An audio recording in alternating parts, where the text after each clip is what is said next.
Abalabi baffe aba Tronaz Media channel ebaleetera ebinyovu, ebaleetera buli kimu ebiriwo mu ggwanga mu nsi yonna ntambula.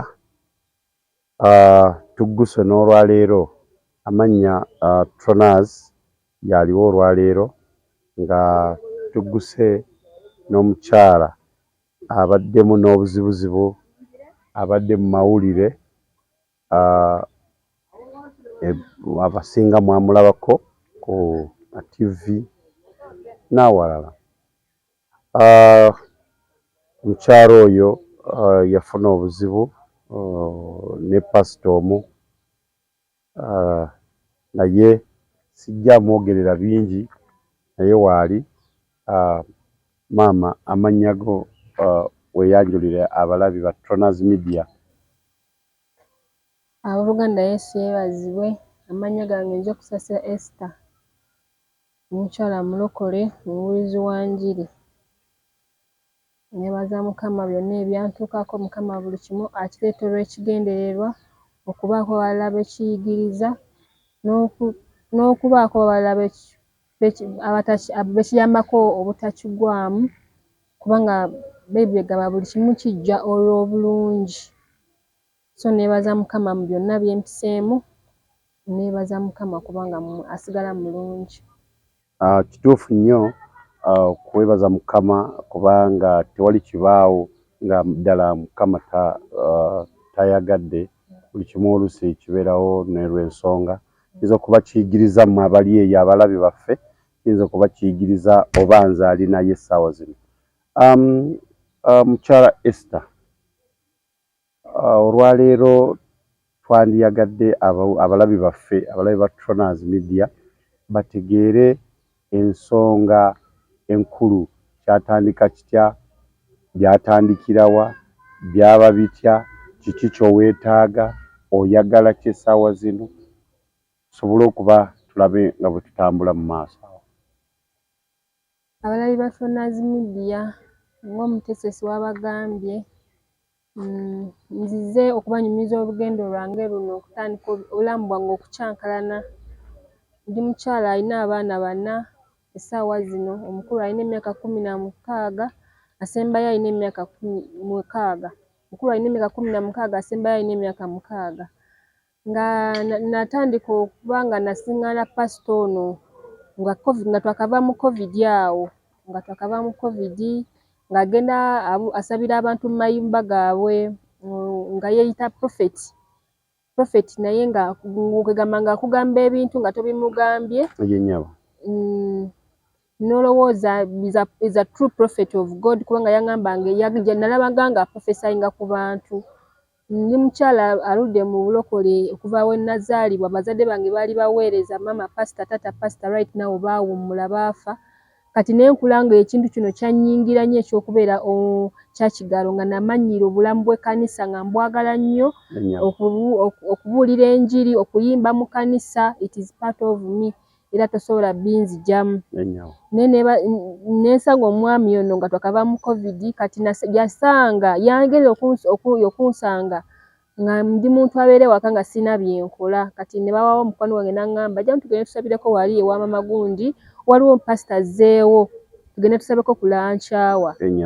Neesitagaana since it was a prayer, neŋŋamba tugende. Neŋŋenda, kumbe obulamu bwange bugenda tandikirawo okwonooneka, kye saamanya. Nennyingira mu nnyumba nensangayo abantu abalala. Ekirungi nalina essimu yange nga nnungi, nenkwata ne kavidiyo kange nkalina ku ssimu, ne tusaba. Pasita n'atandika okuprofesayinga, n'aprofesayinga, n'ayogera buli kimu nga buli kimu ky'aŋŋambako kiki nga kituufu. kati ekintu kyasooka okuŋŋambira ddala n'aŋŋamba omwami gwe nnina si mwami wange. Wange? Omwami gw'olina si mwami wo, omwami gw'olina si mulokole, so tomusobola kubeera mwenna. Olina kubeera, you are supposed to be a pastor's wife. Nali sikiwulirangako inene wano to tell him that n'okifunako confirmation nti omwami gwe nnina si wange. Ne mutunuulira bwe nti ne mugamba nekugamba njagala omubuuza lwaki, n'agamba kati yena nanneesooka n'agamba oli mukwewuunya naye oli mukyala muweereza, oli mukyala ali full-time minister, olina kubeera mukyala wa pastor. Kati oyo omwami gw'olina is not even a born again, tasobola kubeera naawe nemuweereza Mukama. Katono nnyo. Kati gwe mu mbeera eyo nga kubuuza nga kugamba nti osaanidde okubeera pastor's wife oba osaana kubeera mukyala wa pastor. Gwe toyina muli kintu kyonna kye walowoozaamu nti oba kijja kityo okubanga ate sirina kuba nina okuba mukyala wa pastor nga ate nino omwami, oba wali toyina mwami? Nali nina omwami essaawa eyo ng'ali bweru nga tali mu Uganda, ng'amazeeyo emyaka 6 by that time. Yali yakamalayo emyaka 6. Kati ndooza ye nga bwe mbagambye nti yali nnabbi, n'alaba nga ninako kasente, ninako kye ninawo, kati natageti nga bye nina anyingizeemu nti I'm supposed to be a pastor's wife. Kati kye sitaategeererawo right there and then. Nembeera omwezi mulamba nga nkyebuuza, kye saamanya nti those false prophets, they can even send you dreams. Dreams kwegamba balina that bad magic oba sitaani waabwe n'akusindikira ebirooto kwegamba bikonfaminge that kye yakugambye kye kituufu. Katono nnyo.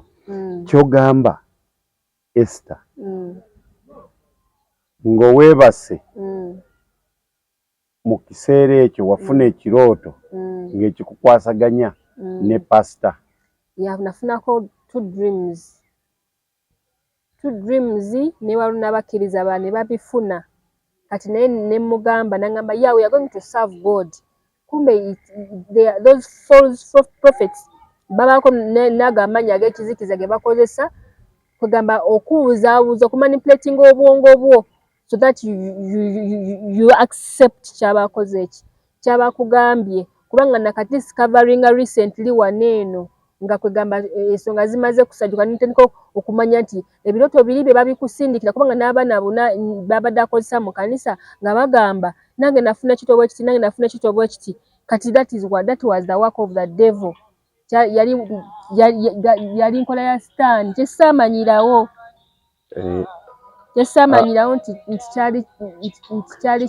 yali nkola ya sitaani. Kati mu nkola eyo nga tukyagenda mu maaso omulabi wa Toners Media nga bwe tuwuliriza omukyalo ono byali mu kutunyonnyola, naye nga mbasaba nga omulami waffe yenna oba oli Canada oba oli USA oba oli Germany oba oli mu nsi yonna kituwe ekyokuyiga, tuleme kubanga ebintu bino tulaba birabe, tubeere nga tuyiga.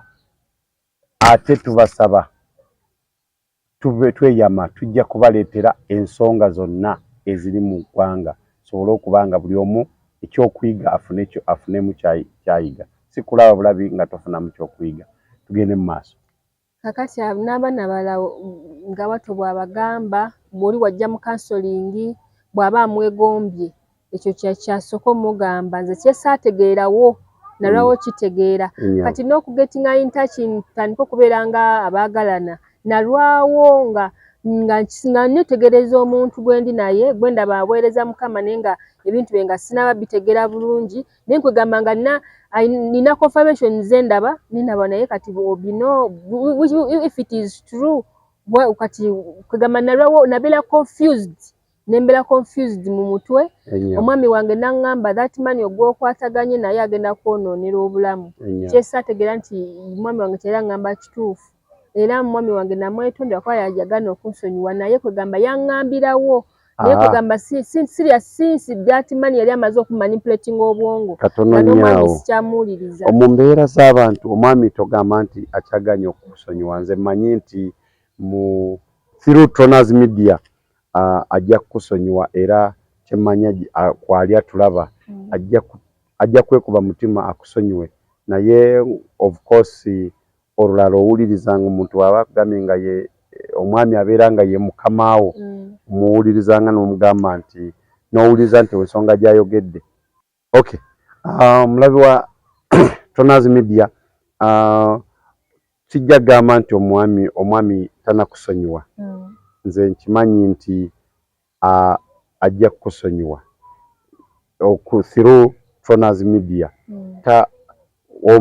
omulundi omulala kikuwa okuyiga nti omulundi omulala singa waba waliwo ensonga aba abakyala mwenna abakyala bonna abali eyo nti omwami abeera mukamaawo oba yabeera head of the family tusaba nti bw'abanga alina kyayogedde mukwatagane muwuliziganye si kugamba nti nze aŋŋambye kino era nkimanyi nti ne bwe kiba nti kereziya oba kyaki yonna amaka bagawuliriza nnyo kubanga amaka galina okuba nga gakwatagana omulundi omulala omwami bw'aba agambye kino sooka okituula okirowoozeeko nnyo kirumeyo kuleetera obuzibu naye nze mmanyi ajja kukusonyiwa era tujja kwongera okumusaba akusonyiwe tugende mu maaso kaakati ne tubeera n'omwami oyo n'akizuula ninamuko kasente ategedde omwami ali bweru asindika kasente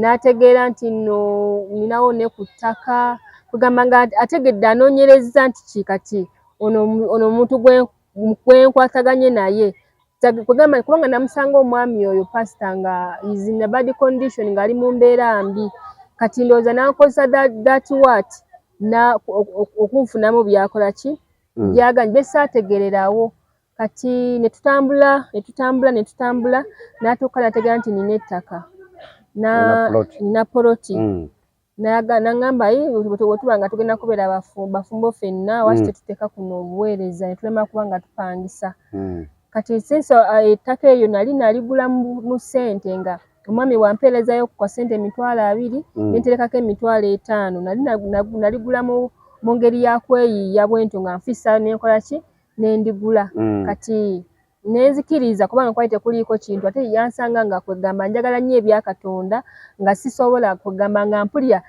we tuba nga tutandiseewo ekkanisa ne tugiteekako it is good because ne Katonda kyasinga okwagala obuweereza ne bubeera nga butambula nga bugenda nga tukulaakulanyiraawo nenzikiriza ne tuteekawo abantu ne batwegattako eministry neegaziwa neegejja support etandika ogifuna mu bantu ab'ebweru abaguze amabaati abaguze ebyuma bubadde bukuze naye kati nze bwe nagenda okitegeera nti abaana abamu mu kanisa omwami nabo gyabagambanga nze bwaŋŋamba ate nga nabo abakozesa bwe nakitegeera tekyampisa bulungi ne ŋŋamba ono omuntu sheeka yajja kubanga bwe nagenda okitegeera ng'omwami wange twayawukana takyampeereza ssente abaana tebasoma obulamu nga bwonoonese nze nga kugamba nga ate nga ne pasita kennyini ebintu ebiva mu kanisa ssente ze ziva mu kyaki tayagala kumanya he doesn't care oba abaana baalidde oba tetwalidde oba kwegamba ne ntuuka mu mbeera nga nzibu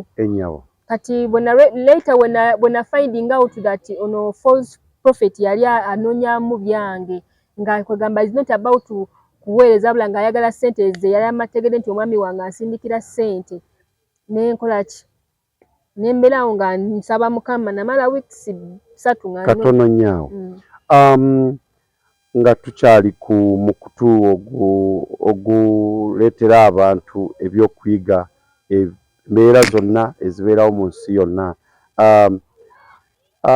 mukyala Esther mu kanisa omwo wali tolinamu kifo kyonna ng'oba okola ng'omuntu oba gundi oba wali tolinamu kifo olina kifo kyeyakuwa nti kino kyokolamu mu kanisa omwo nali nkola nga administrator nga nze ndabirira obuweereza bwonna baweereza nga byonna bikwatagana ku nze everything nga buli kimu kitunuulidde nze mpulidde ng'ogamba nti kubanga bwobanga wali administrator kitegeeza buli kimu kyonna kyajjanga ng'olaba oba ssente oba ki bwensuubira naye ate bulidde ogamba nti wali nga tokyafuna wano twagala mazima meereere wali ng'ogamba nti wali tokyafuna ssente ez'okulabirira abaana oba okulya oba okukola ki nga kitegeeza nti wali tokyalina kyofuna ate nga gwe administrator nzawo neebuuliza nti ate awo ssente zaakuyitangako zitya nga ate gwe administrator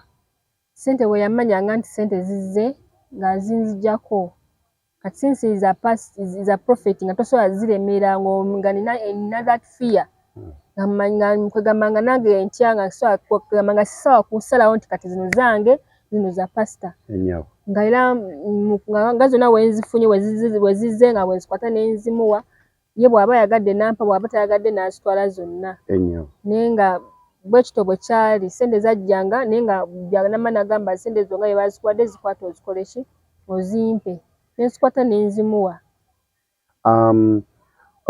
ng'okuggyako ekyo ekitegeeza oba sente mwaziteekanga ku akawunti oba mwali muzitereka wonna bwe mwali muzitereka kitegeeza nti omulimu gwe gwakubanga kweresivinga sente n'ozifuna n'ozibala ate najja nagamba zireete n'ozimuwa naye nga ggwe ate ng'oli mukyala ate nga oli muweereza mu kkanisa naye n'osigala nga osigadde engalo njereere binnyo naye ebyo byonna Mukama ajja kusaasira nze njagala nsaba abalabi ba Tronaz Media bonna we bali basabe Mukama akuyambe nti omwami wo akusaasire nze kintu kimu kyokka kyendaba ekikulu nnyo abaana balina okusoma kulya balina okulabirirwa abaana bo mu kaseera kano okola otya bannange abatulaba abalaba Tronaz Media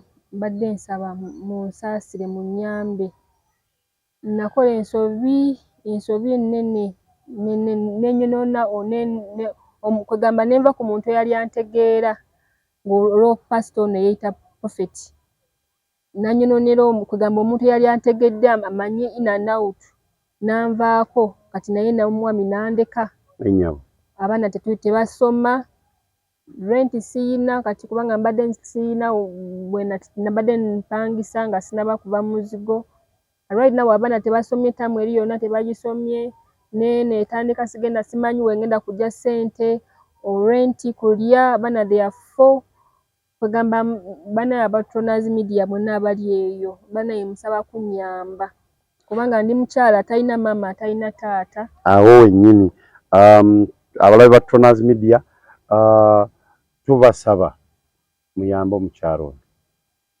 ensobi zibaawo naye nsaba mu nsi yonna abakyala ensi yonna amadiini gonna okusaba weekuli naye tulina okuba nga tulowooza nti kino kituufu oba si kituufu ebintu byonna bye tukola tubikole nga tusooke kulowooza nti kino kiri kitya funayo omukwano gwo oba muganda wo oba maama wo oba kitaawo omwami gw'oli naye nsonga nkulu soka omwebuuze kubanga asobola okuyamba n'agamba oyo pasita si mutuufu naye nga abalabi ba Tronaz Media tubeebaza obuwagizi bwonna subscribing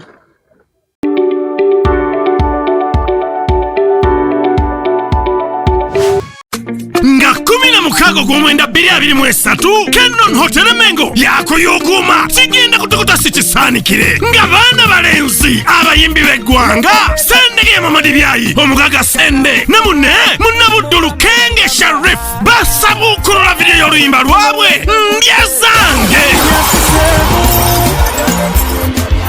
Ndya Zange jangu olebe kye bakyagattako omutindo nga tusabukulula video empya eya Ndya Zange bawerekeddwako abayimbi bangi ba MC ba mulembe abakozi b'okulede n'aba TV bonna baweddeyo bawerekera ku bannaabwe omugaga Sende ne Sharif Munnabuddu okuyingira shingisa emitwalo 2 emmeeza emitwalo 5 emiryango gigulwa osaawa 10 ez'olweggulo olw'endongo ekaabe kyakuyitirira ayagala okubukinga kuba ku 0754 621 604 mujja tuwagira abayimbi b'eggwanga baleese ekintu kipya bakikubye luno mujja tubawagire ate bakisoosowaze nga 16 gw'omwenda 2023 ku Kendon Hotel Mengo sawa 10 ez'olweggulo nga tusumula.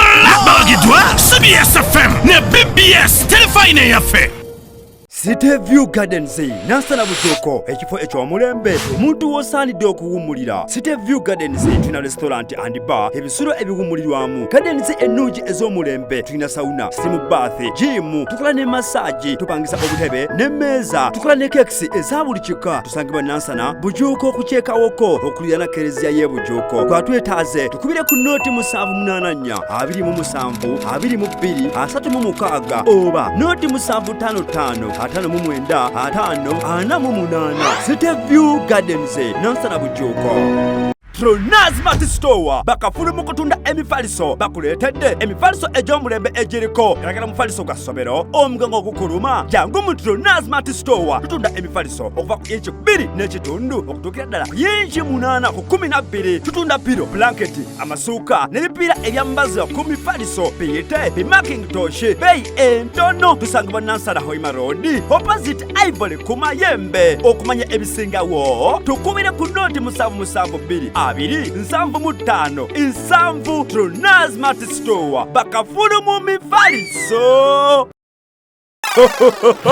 Chembade magalize mbaze chibuyaga asudde Tronaz Dry Cleaning e Bujuko kyekyokudamu kyo bya dry cleaning services. Twaza engoye za buli kika, emijoze, uniform, gomesi, amasuuti n'engoye z'emikolo zonna. Tusangibwa Bujuko Katete stage awo ku Kalongoti ku kkubo erida ekyebando. Leta engoye zo mu Tronaz Dry Cleaning tukwoleze ku bbeeyi rayisi. Okumanya ebisingawo kuba ku nooti 7 nooti 7 42 anamunya 76 Tronaz Dry Cleaning e Bujuko.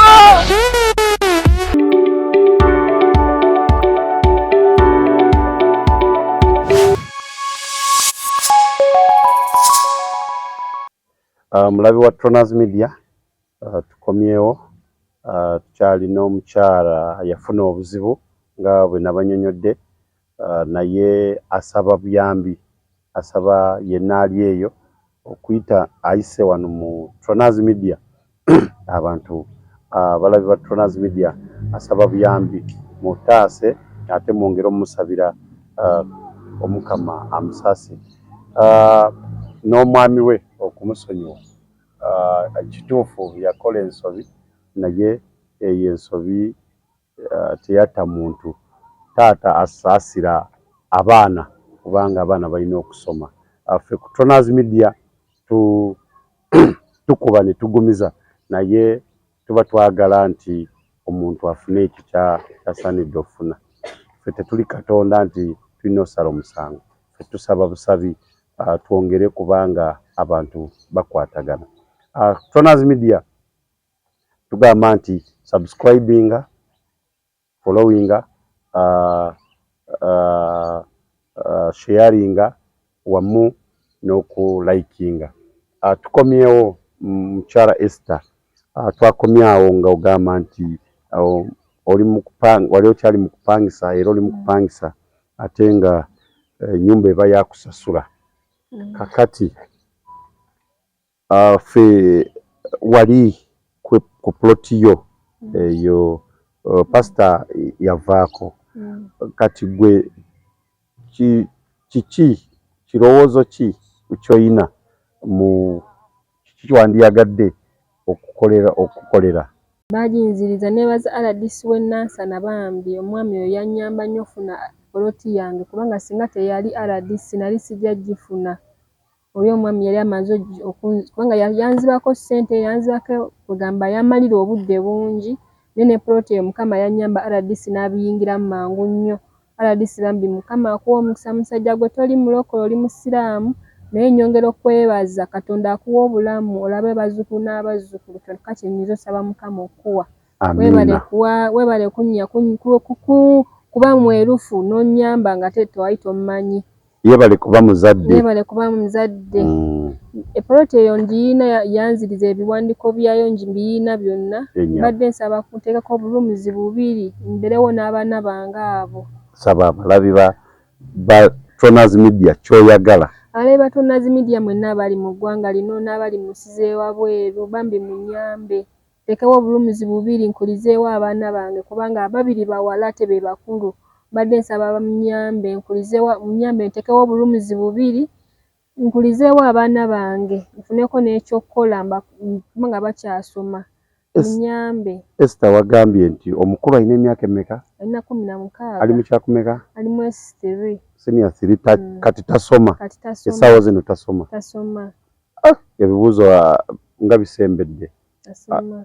Saba omulabi wa Tonazi Media akuyambe bakufune school fees oba oli awo simanyi baani bw'oba olina bumanyiiyo bakuyambe basobole okubanga naye ng'okusinga taata w'abaana tuyambe abaana balina okusoma abaana b'eggwanga abaana tebalina musango oba nga olina engeri yonna gy'osobola okikola ne bwe kibanga kugamba nti school fees onoozeeweererezanga ku ssomero naye ng'abaana bo tebalina musango.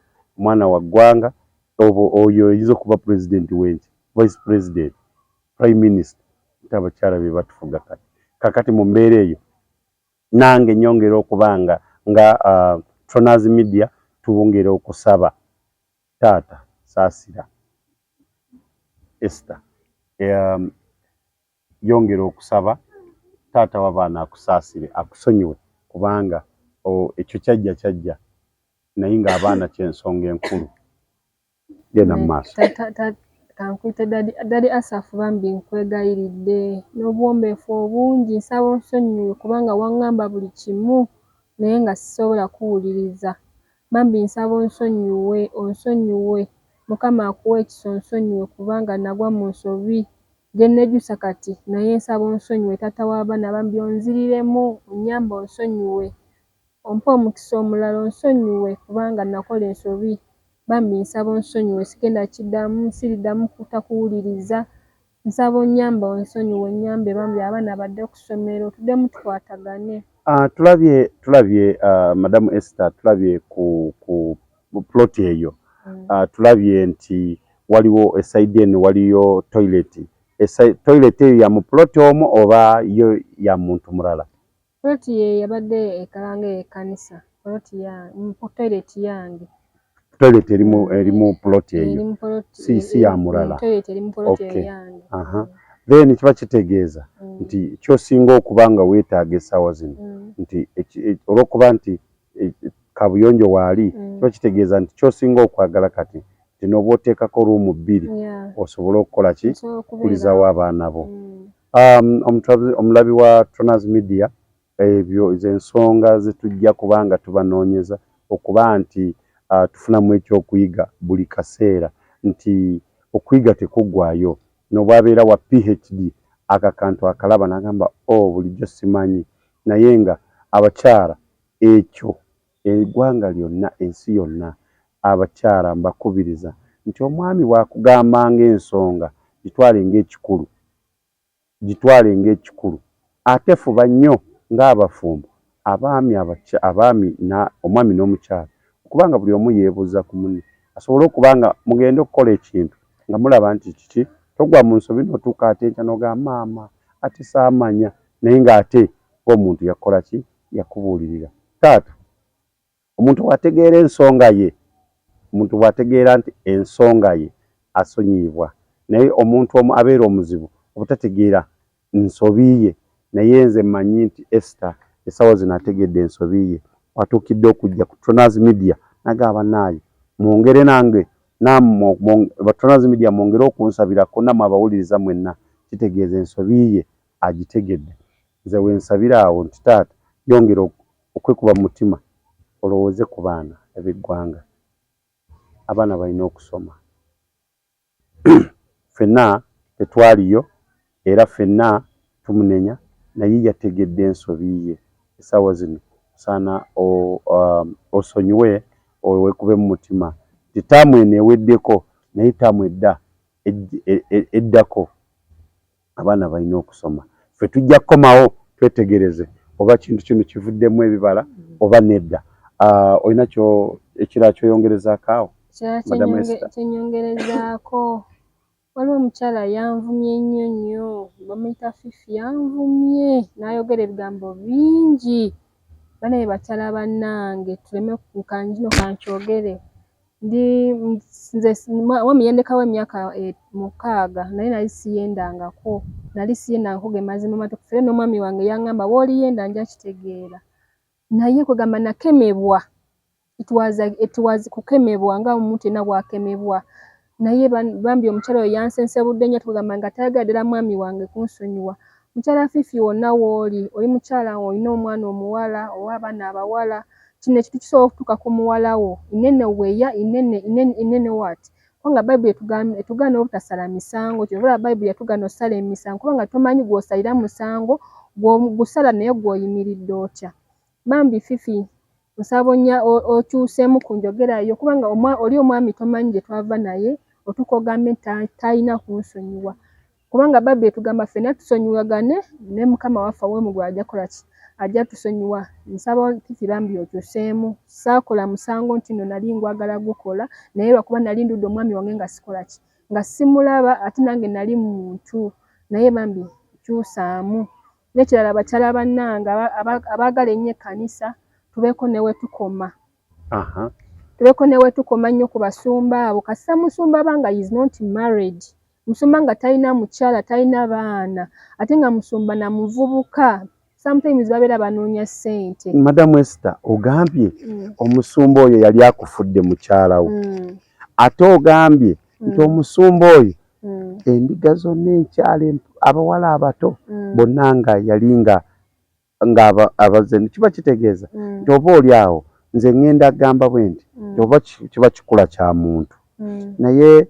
si kugamba nti ayina omukyala ate tasobola kubanga ye ŋŋamba yanditidde ggwe n'agamba waayi ate nina Madamu Esther lwaki nkola ki naye nze ndowooza ekyo kiba kikula kya muntu wabula mu mbeera eyo naffe tetujja kusala naye tetusobola musalira musango wabula okutereeza mu mbeera olw'okubanga atambula n'abantu kubanga bw'obeera muweereza wa Katonda ekyamazima kiswaza nnyo okuba atembeera ebintu by'okola nga si biki tetujja kugendayo nnyo eyo naye ekitusinga okuba nga twagala ffe nga Tonazi Media nga kiwazza osaba nti kuyambibwa bw'oba olina ekirala ky'ozzaako awo tubuulire.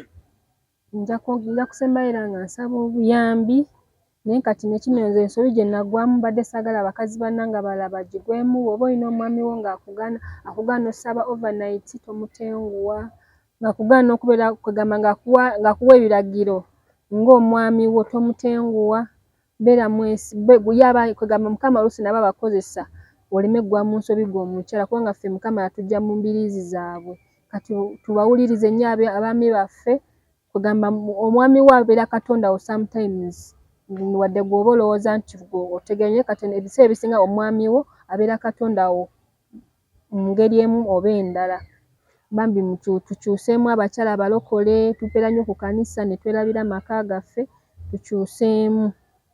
Tweyanzege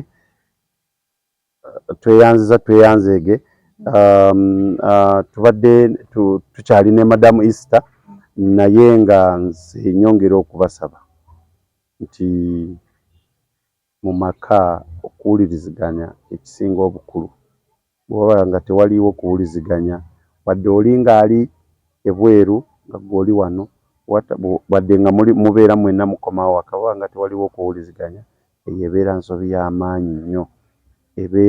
y'amaanyi nnyo naye ffe ng'aba Tonazi Media tukuba ne tugumiza tusaba omukyalo ono Esther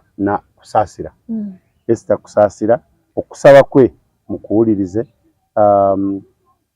sobola okuba nga ayambibwa kubanga tewali obulusi obuntu abeera nga atambula eyeekoona naye tasobola kutegeera nti agenda kwekoona n'omala kwekoona n'olyoka otegeera nti ate weekoonye so mu mbeera eyo tusaba abantu ffenna tumanye nti oluusi ensobi zibaawo n'ensobi nga zibaddewo abaana bali nze y'ensonga enkulu gye ndaba kikulu nnyo okukirowoozaako nti abaana bano banaabeerawo batya mu mbeera eyo Tonazi Media tugamba nti tukuba ne tugumiza. Madamu Esther olina akatale ke kakoowulira muli nti tewandikalese osana owulira mulinga bw'otakoogerako ogamba nti nze nfudde, okayina kowulira muli nti kano tekalekeka. Akatalekeka ke nnina kagamba nyongera kusaba buyambi bakyala bannange abaami abali eyo munyambe kubanga akaseera ke ndimu kazibu nnyo essaawa zino. Munyambe. Mama Fina yakwerabidde tosaba buyambi.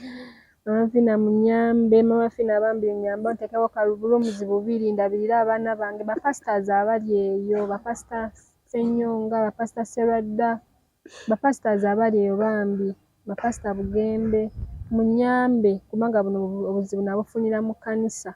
Munyambe bambi munkwatireko nkuze abaana bange basome babeere bulungi baleme kugwa mu nsobi zenguddemu. Munyambe bambi. Omulabi waffe wa Tronaz Media Mama Fina ensonga oziwulidde ono mukyala muno ate abakyala obayambira ddala. Singa oba oyagala mukutuusaako ffe tujja mukutuusaako tetulina buzibu. N'abo bonna abasobodde okumuyamba tekuli buzibu. Asaba kuyambibwa okusinga ekizibu ky'abaana. Tronaz Media tugamba nti tukuba ne tugumiza. Abawagizi baffe mwenna tubeebaza nnyo. Tubeebaza nnyo, tubeebaza ddala. Oba olina ennamba y'essimu? Nina ennamba y'essimu 2 0770 954981 0770 954981 nemberako ne Airtel 0754 595933 0754 595933. Bannaaye abalabi ba Tronaz Media mbasaba avuma takuba. Bannange omuntu nti bw'aba akoze ensobi n'obeera mwana wo wakola ensobi toyinza mukwatira muguwa n'omutuga wabula weekuba mutima n'omanya nti olina okwongera omubuulirira yeetereeze. Mama Fina gwe bakaabidde ennyo era ndooza owulidde kyemmanyi ku oli Tronaz Media obeerako nkimanyi. Tweyanze era twebaza nnyo n'abantu bozze ng'oyamba. Tweyanzege. Mbadde muweerezaawo Tronaz wano ku Tronaz Media.